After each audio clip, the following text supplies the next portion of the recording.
I was in middle school. That's the earliest time that I remember feeling like my hair just wasn't normal. I had naturally curly hair, and a lot of it, probably stick a picture right in here right now of how curly my hair was. It was really curly, but that's the first time that I really remember recognizing that my hair wasn't quite normal.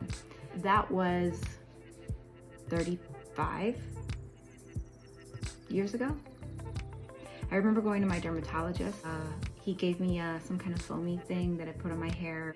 You know, a young teenager, I probably didn't do it the way that I was supposed to, but I remember having that. And fast forward now, I know that that was probably minoxidil. It's been a journey to think that, 35 years ago is when my hair loss started. Wow, it's a long time. I don't really remember my hair changing that much through high school. I got married and started having children.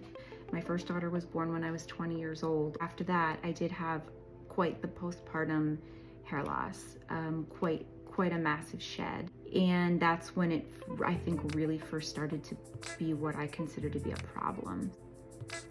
My next daughter was born 2 years later, and again, another massive postpartum shed. So it's kind of going through kind of the normal things that some women are going to go through, dealing with postpartum things. And I just don't remember that my hair ever was the same after that.